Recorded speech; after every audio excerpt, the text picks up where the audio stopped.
The market was loud enough that most people didn't hear hunger when it spoke, and that was how it survived, by being ignored. And the orc woman stood at its edge with her hood pulled low, watching hands exchange coins for bread, meat, warmth, while her own stomach burned with the dull, disciplined pain of someone who had learned how to wait. She did not reach for anything. She did not steal. That mattered to her, though no one else would have noticed the distinction. Orcs were expected to take what they needed by force. Restraint was mistaken for weakness, and weakness invited cruelty. She waited until the crowd thinned just enough, until the vendor, a human man with tired eyes and a stall that smelled of roasted grain, looked up and saw her not as a threat, but as a person standing too still for too long. When she spoke, her voice was rough from disuse and hunger both, and she chose her words with care, because words, once spoken, could not be pulled back. Food, she said, not demanding, not pleading, just naming the thing that would keep her alive. The vendor froze, every story he'd ever heard about orcs flashing across his face in the space of a breath, and she waited for the rejection, for the shouted warning, for guards to be summoned because fear was easier when it was loud. None of that happened. He looked at her hands first, empty, open, then at her face, where hunger had stripped pride down to something raw but controlled, and finally at the bread cooling on the rack behind him. He did not ask where she came from. He did not ask why she was alone. He did not ask what she would do next. He reached back, broke a loaf in half, and placed it on the counter between them like it was nothing more than part of the day's rhythm. Eat, he said, and the word was not permission so much as fact. She hesitated, because orcs did not accept gifts lightly, because food freely given was never small, because this moment would echo whether he understood that or not. People nearby slowed, sensing something off without knowing why, and she became acutely aware of how visible they were, of how easily this could turn into spectacle. She took the bread anyway, fingers brushing the counter for balance, and ate slowly, deliberately, each bite an act of restraint rather than desperation, because dignity mattered even when starving. The vendor pretended not to watch her, though he tracked her in the reflection of a metal tray, noting the scars along her wrists, the way she positioned her body to shield the bread from jostling elbows, the way her eyes never fully relaxed. When she finished, she wiped her hands on her sleeve and straightened, taller than him by a head, broader by far, and for a heartbeat the market seemed to hold its breath. "You did not ask," she said. It was not accusation. It was statement. He shrugged, suddenly aware of how small the moment had felt when he made the choice. "You were hungry," he replied, as if that explained everything.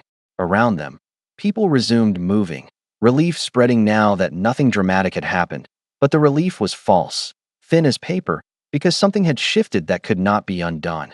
The orc woman bowed her head, not deeply, not submissively, but with intent, and spoke words most of the market did not recognize and would later wish they had. "I am in your debt," she said, clearly, formally, and several nearby faces tightened as if a blade had been drawn. The vendor laughed once, awkward, dismissive, waving the idea away like smoke. "It was just food," he said, already turning back to his stall, already reaching for the next customer, because humans survive by believing kindness was simple. When he looked up again, she was still there, watching him with an intensity that was not threatening, but absolute, the kind of attention given to something that must now be guarded. She did not follow him when he moved. She did not speak again. She simply remained at the edge of his vision, a fixed point in the flow of the market. And as whispers began to move, quiet, sharp, frightened, those who understood orc customs felt their unease deepen into something colder. Because an orc woman asking for food was not dangerous. An orc woman owing a debt for food was something else entirely. The vendor expected her to leave once the bread was gone, expected the moment to dissolve back into the market's noise the way small kindnesses usually did, but she did not, and that was the first sign that he had misjudged the shape of what he'd done. She stepped aside from the stall and took up a position where she could see him without blocking anyone else, far enough to avoid attention, close enough to matter, her posture relaxed but deliberate, like a guard who had chosen a post rather than been assigned one. He noticed it in fragments, her reflection in the copper bowls, the way customers glanced past him and then looked again, the subtle widening of space around his stall as people unconsciously avoided passing between them. When he caught her eye and lifted his chin in a wordless question, she answered with stillness, a refusal to intrude that felt heavier than insistence. You don't need to wait, he said finally, keeping his voice light, not wanting to make a scene. We're even. She tilted her head, considering him as if weighing the meaning rather than the words. Even is not a thing, she replied, and that answer carried a quiet certainty that unsettled him more than anger would have. He laughed again, softer this time, and turned back to his work, telling himself this was nothing, telling himself the market did this to people, made moments feel larger than they were. But the day stretched, and she remained, shifting only when the sun shifted, tracking the rhythm of his stall without touching it, without claiming anything. And when a pair of youths jostled him and reached too close to the cash box, she did not move fast or loud. She simply stood where she stood and looked at them until they found something else to do. The vendor noticed the absence of trouble before he noticed the cause, noticed the way voices lowered near his stall, noticed the way a guard paused, and then kept walking, eyes flicking to her and away again. By midday, whispers had taken on words: protection, claim, or debt. And the words carried fear not because anyone had seen violence, but because everyone had learned the old stories where debts ended in blood. He tried to wave it off when a neighboring seller asked if he'd bound himself to something, tried to explain that it was just food, that nothing had been agreed, but the explanation sounded thin even to his own ears, because the orc woman had never said what the debt was, and that was worse than naming it. When he closed the stall at dusk, hands aching, throat dry, he found her still there, watching the crowd thin, eyes alert now, the day's vigilance having cost her more than she would admit. I don't need guarding, he said, not unkindly, because he could feel the pressure of the market's attention pressing in and wanted it gone. She nodded. I know, she replied. That does not change what I owe. He opened his mouth to argue, to insist that obligation required consent, that charity was not a contract, that the world did not work the way her words suggested, and stopped when he realized he was speaking to reassure himself, not her. What do you think you owe me? He asked, carefully, because curiosity had crept in where discomfort had been. She considered the question for a long moment, gaze lifting to the street beyond him as if mapping paths only she could see. Time, she said at last. Attention, standing where standing matters. He frowned. For how long? A pause. Until the debt is satisfied. And who decides that? She met his eyes again, and this time there was no mystery in it at all. I do. The words landed with a soft finality that made the air feel thinner. He wanted to laugh it away, to tell her she was welcome to sit by the fire and share a meal like anyone else. But the market had already begun to respond to her presence as if it were a promise, and promises, once noticed, had a way of becoming public property. As they walked in opposite directions at the edge of the square, him toward home, her toward the shadows, he realized that the debt she carried was not something he could accept or refuse, undo or explain. It existed because he had chosen kindness without conditions, and she had answered it with honor that did not ask permission. Behind them, the market closed its stalls and folded away its goods, but the whispers did not fold so easily, and those who understood orc custom felt the first true stirrings of fear, because an unspoken debt was harder to measure, harder to appease, and far more likely to be paid in ways no one could control. He learned what he could in pieces, the way truth often arrived when people were afraid to say it plainly, and the market was generous with pieces once fear found its voice. A woman selling salt leaned close and told him he should not accept protection he had not earned, her eyes darting to where the orc woman stood at the edge of the square, still as a post, listening without appearing to. A guard he recognized from childhood muttered that debts among orcs were not favors but alignments, that they were meant to rebalance a wrong in the world, not settle accounts, and the words lodged under his ribs like grit. He began to notice the shape of things he had missed before, the way the orc woman never entered a shop without being invited, the way she positioned herself at corners and crossings, where trouble liked to gather, the way she watched not him, but the people watching him, attention sharpening whenever voices rose or hands lingered too long. It was not possession. It was orientation. He asked a tanner he trusted what people meant when they whispered about owing, and the tanner spat into the gutter and said that among orcs, sustenance given freely bound the giver to the receiver and the receiver to the world. That hunger answered with kindness created a responsibility to stand between that kindness and harm. They don't pay it back, the tanner said. They pay it forward, until balance is restored. Balance sounded harmless until he realized it did not mean safety, it meant consequence. By the second day, The whispers had reached the council hall, and by the third, they had reached him in the form of avoidance. Customers who crossed the street, a supplier who delayed delivery, a landlord who suddenly needed to review leases. None of it was named, which made it harder to argue with. And through it all, the orc woman remained where she chose to remain, neither hiding nor announcing herself, presence calibrated like a weight set just heavy enough to be felt. He tried, once, to speak plainly to her, to insist that he had not consented to any bond, that kindness did not require guardianship, that the city would punish them both for a misunderstanding, and she listened with the patience of someone who had lived with worse consequences than gossip.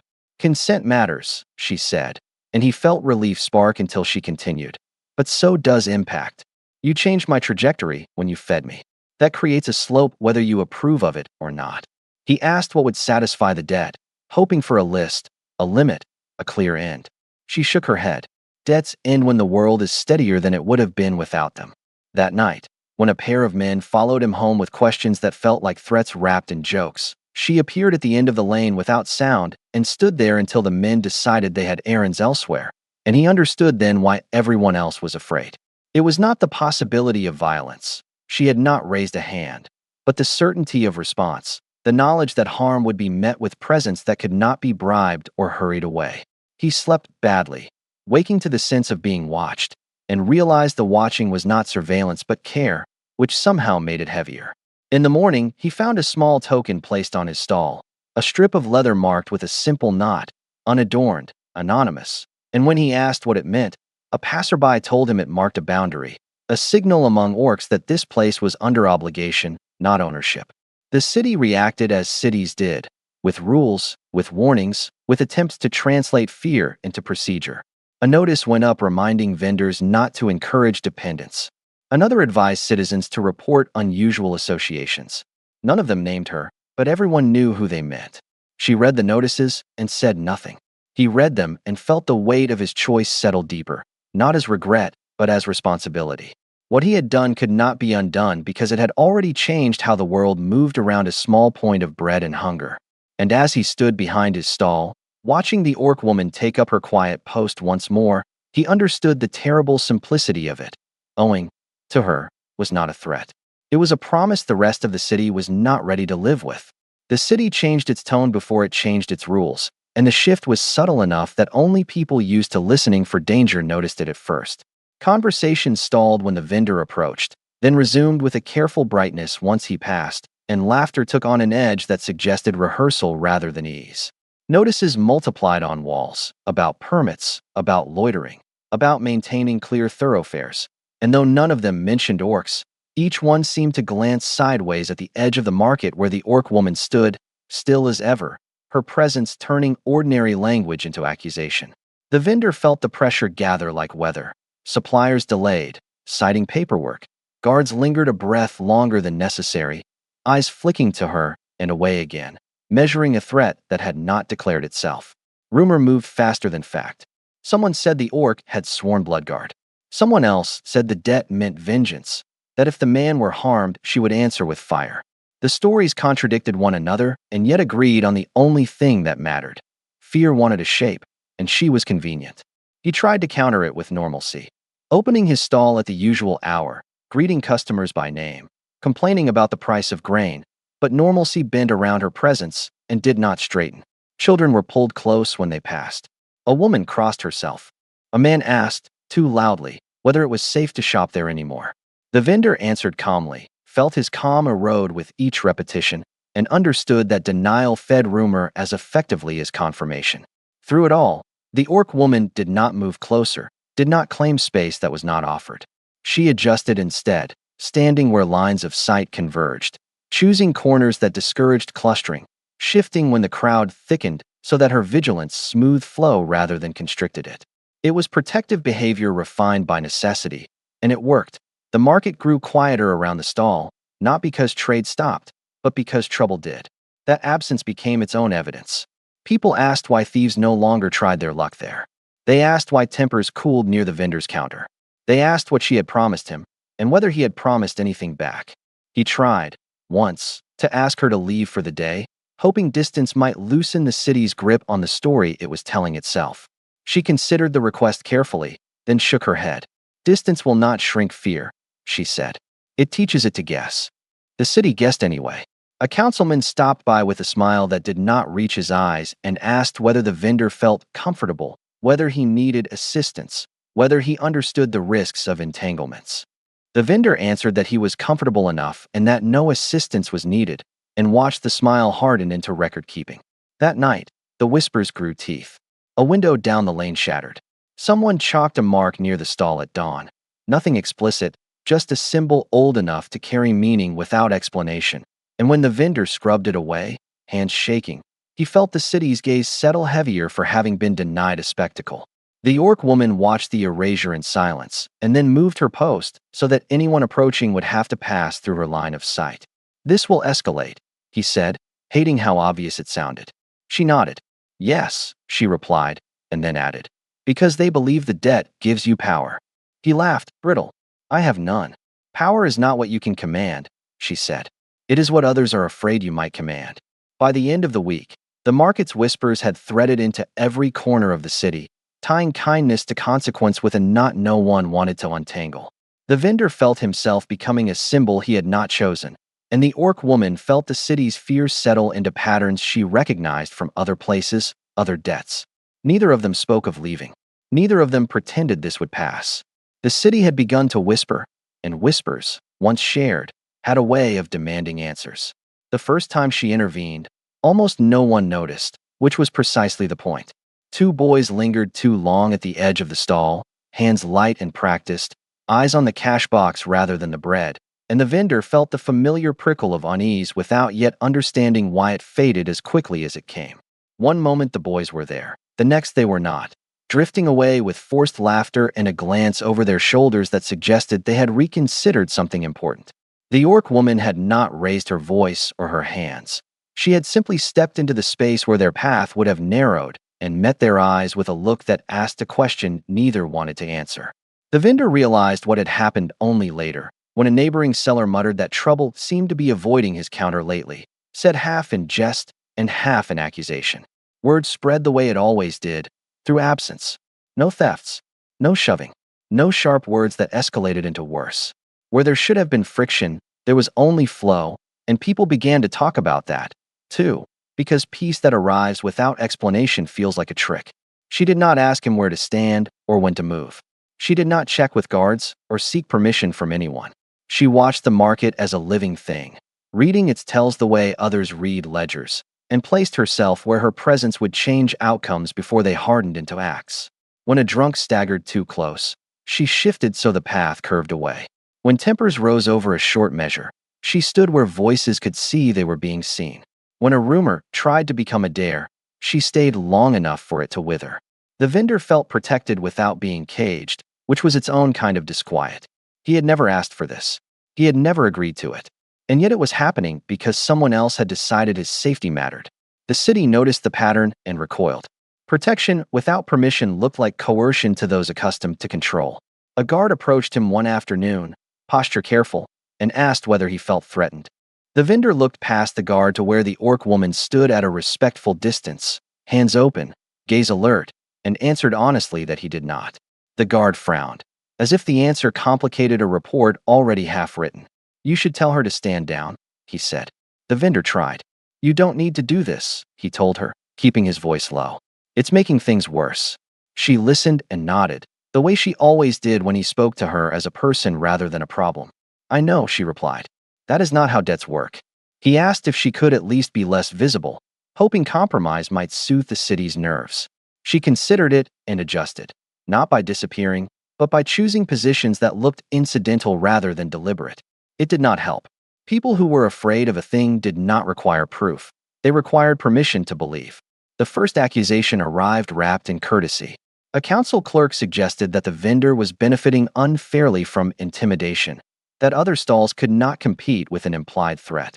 The vendor felt heat rise in his face and denied it, pointing out that prices and measures had not changed, that customers came and went as they pleased. The clerk smiled and wrote something down anyway. That night, a stone clattered against the shutters of his home and skidded across the floor, no message attached, just the sound of it enough to set his heart racing. He did not see who threw it. He did see the orc woman at the corner of the lane afterward, standing where a shadow had been a moment before. "I don't want this," he said, anger finally breaking through the fear. "I gave you food." She met his gaze without defensiveness.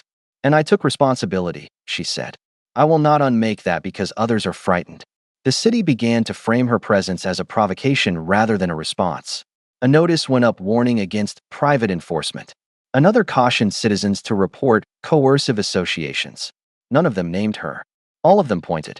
The vendor understood then that the debt she carried was terrifying not because it promised violence, but because it refused to wait for approval.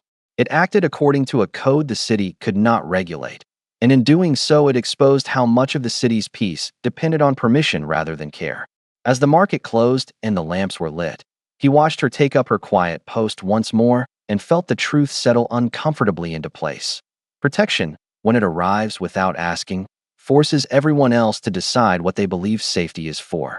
The summons arrived without ceremony, folded into the day like another rule to be obeyed, and the vendor knew before he opened it that the city had decided kindness needed a handler.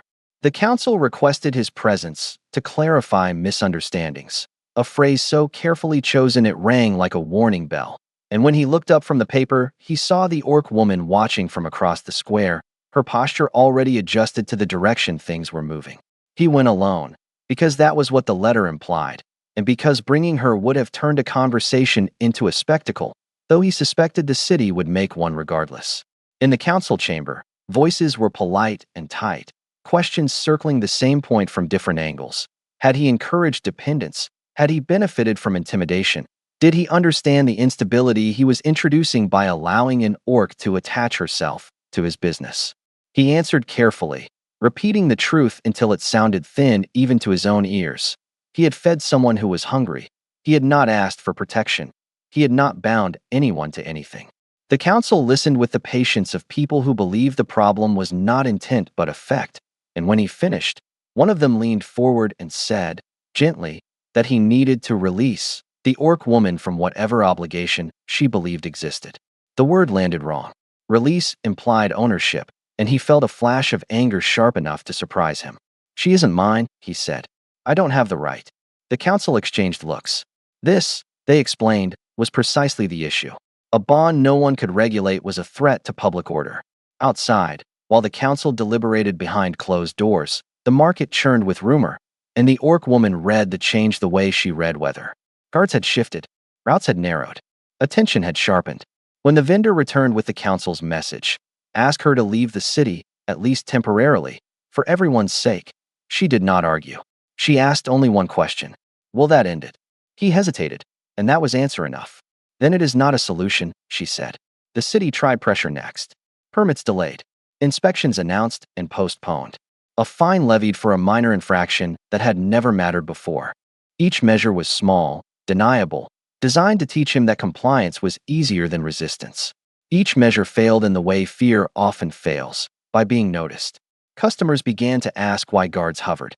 Other vendors whispered that if this could happen to him, it could happen to them. The orc woman did not respond to pressure with defiance. She responded with clarity. She repositioned herself closer to official buildings, closer to witnesses, closer to the lines the city did not want crossed in daylight. When a guard told her to move, she asked under which ordinance. When a clerk suggested she was causing unrest, she asked for a definition. Her questions slowed everything, made haste expensive, and the city felt itself constrained by its own rules. That was when mercy tipped fully into threat, not because she might strike, but because she would not leave quietly. The council issued a final warning to the vendor, couched in concern and edged with consequence. Distance yourself, or accept the penalties of association. He went home that night and sat in the dark, hands folded, listening to the city breathe, and understood that the choice had already been made for him by the moment he had set bread on a counter. When he met her at dawn, he tried once more to give her an out. If you go, he said, they'll stop. She shook her head, not unkindly. They will stop for a while, she corrected. And then they will do this again to someone else. He realized then why everyone else was afraid. Mercy had become a threat not because it demanded loyalty, but because it refused to be managed, and in refusing, it asked the city a question it could not answer without changing. Who gets to decide which kindnesses are allowed to stand? The moment she chose to speak, the city felt it like a change in pressure, a subtle tightening that drew attention even before words were heard, and the vendor realized too late that this was what everyone had been waiting for, not violence, not retreat, but declaration. She stepped into the open at the edge of the square during the busiest hour, when witnesses were unavoidable and rumors could no longer hide in corners, and she did not raise her voice or strike the ground for silence. She simply stood where she could be seen, armor plain, hands empty, posture steady, and waited until the market's noise bent around her presence and thinned into curiosity. The guards noticed first, then the council clerks, then the vendors who had learned to read trouble the way sailors read the sea. And when enough eyes had gathered, she spoke. "I owe a debt," she said, clearly, each word placed with care, and the hush that followed carried more fear than shouting ever could. She named the act that created it, food given freely, without leverage, without humiliation, and in doing so stripped the moment of exaggeration, making it smaller and therefore harder to dismiss. "In my people's law," she continued, "sustenance freely given binds the receiver to stand between that kindness and harm." A murmur moved through the square, the old stories rising to the surface, sharpened by half-remembered warnings. She cut through them without contempt. "This debt is mine," she said. "It does not make him my master. It does not give him command. It does not entitle me to violence." The vendor felt heat in his face, a mix of relief and dread, because naming limits did not soothe fear, it clarified it. "What it requires," she went on, "is presence. Attention. Refusal to look away." Someone shouted that this was a threat dressed up as honor, and she turned her head just enough to meet the accusation without elevating it. "A threat promises harm," she replied. "A debt promises restraint." The distinction landed unevenly, rejected by some, absorbed by others, but enough people heard it to change the texture of the air. She did not ask for permission to remain. She did not demand acceptance. She claimed responsibility in daylight and let the city reckon with what that meant. The council attempted to intervene, speaking of procedures and public safety, but their words slipped against the fact of her standing there, unarmed and unyielding, a living contradiction to the narrative that had grown around her. When a guard stepped forward to disperse the gathering, she asked, calmly, "Under which authority?" And the guard hesitated, the pause stretching long enough for the crowd to notice. That pause did more damage than any shout could have. The vendor watched faces change as understanding spread that this was not a seizure of power but an exposure of it, that the debt she claimed terrified everyone else precisely because it could not be redirected or dissolved by decree. She finished without flourish. "I will fulfill my obligation," she said. "I will do so in the open. When it is complete, I will leave." The promise startled the crowd, not because it offered an ending, but because it insisted on accountability before it. As the noise returned in fits and starts, she stepped back to the vendor's side, not shielding him, not standing behind him, simply aligning herself where alignment had been chosen. He leaned toward her and whispered that he wished she had not done this, and she answered just as quietly that fear thrived on the unspoken, and debts that remained invisible became myths. The market resumed its uneven rhythm, but the whispers had changed direction, no longer asking what she might do, but how the city would answer a debt that had been claimed in daylight and bound itself, in front of witnesses, to restraint rather than blood. Fear does not arrive all at once. It accumulates in small decisions that feel reasonable in isolation and catastrophic when they begin to align, and by the morning after the declaration, the city had already started charging interest on its own imagination. Stalls opened late or not at all. Shutters creaked down with excuses about inventory and weather, and the guard doubled its presence in the square, not to protect anyone in particular, but to be seen protecting something, anything, from the shape fear had taken in their minds. The orc woman kept her word and remained visible, moving through the market at predictable hours, never obstructing trade, never inserting herself where she was not needed, and yet her restraint became the very thing people resented, because it left no incident to point at, no explosion to justify the measures they were taking. Rumors multiplied to fill the vacuum, that she was scouting, that her presence signaled a coming reprisal, that the vendor was using her as a shield while pretending innocence, and each rumor excused another small cruelty. Children were pulled inside when she passed. Prices rose inexplicably for those associated with the vendor. A baker refused to sell bread within sight of her, citing safety regulations no one had ever enforced before. The council issued a notice, temporarily relocating certain market activities, which meant pushing small traders out while larger houses absorbed the space. And the vendor watched his neighbors suffer consequences that had nothing to do with the debt and everything to do with fear's appetite for scapegoats. When a brawl broke out 2 streets over, unrelated, fueled by drink and old grudges, the blame still curved back to the square, and the guard arrived with drawn steel, eyes searching for a pretext they never quite found. She did not intervene, because intervention would have confirmed expectations, and restraint is a heavier discipline than action. Instead, she stood where she could be seen, hands open, posture neutral, making it impossible to claim that chaos followed her steps. The cost of that discipline was borne by others. A fishmonger lost his permit for endangering the public after speaking in her defense. A courier was beaten for wearing the vendor's colors on his sash. The city's response hardened into policy, then softened into selective enforcement. And through it all, the orc woman kept the ledger of her obligation with meticulous care, marking each day not by the absence of blood, but by the accumulation of resentment that her presence drew away from the man she owed. He protested, quietly, that people were being hurt because of her, and she answered that they were being hurt because of fear, which would find a target whether she stood there or not, and that her role was to absorb the edge of it until the debt's term ended. The square changed shape under this pressure. Routes rerouted, eyes lowered, transactions rushed, as if the city were practicing how to move around a truth it did not want to name. That mercy had exposed a fault line, and fear was choosing to widen it rather than cross it. By week's end, the council called an emergency session, citing unrest and economic harm, and the vendor realized that the price was no longer paid in whispers or coin, but in a civic paralysis where everyone waited for someone else to make the first clean move, and no one would, because fear had taught them that doing nothing felt safer than choosing restraint. The summons did not come with ceremony, only a posted notice and a guard's clipped instruction, but the city understood the weight of it immediately, because when fear fails to resolve itself in private, it demands a public verdict. The council convened in the open square at midday, not out of transparency but calculation, betting that sunlight would steady nerves and that a crowd would restrain excess. And when the benches filled and the ring of guards closed to a shape that looked defensive rather than neutral, the vendor felt the peculiar dread of realizing that truth was about to be put on trial by people who had already decided what they needed it to mean.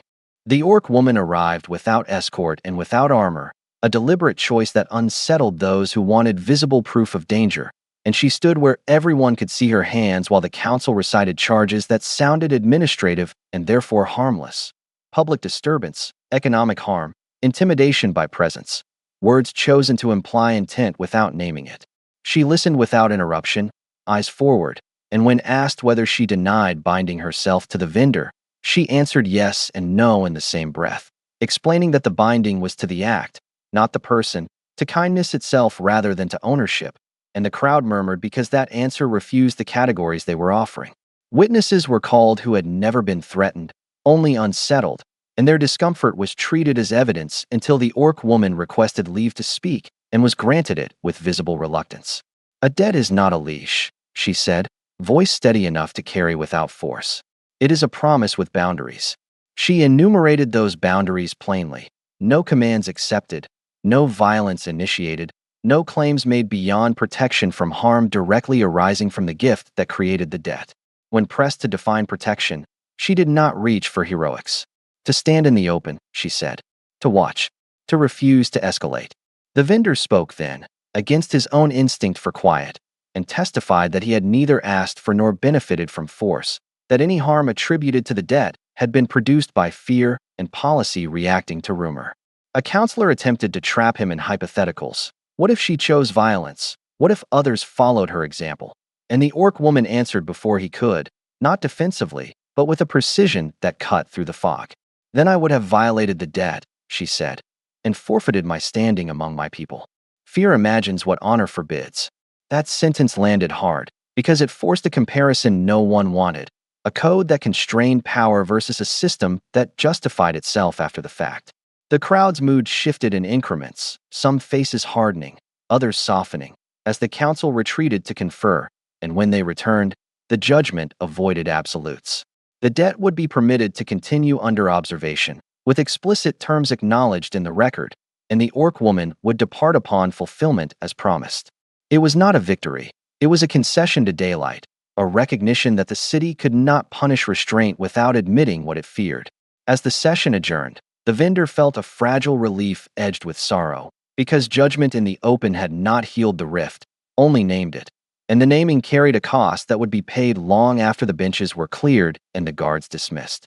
Completion did not arrive like a bell tolling or a banner unfurled. It crept in quietly. On an ordinary morning, when the square smelled of damp stone and old bread, and the city seemed tired of its own vigilance. The orc woman marked the end of her obligation the way she had marked its beginning, with presence rather than spectacle, standing beside the vendor's stall one last time as the crowd flowed around them with practiced avoidance that no longer held the same charge.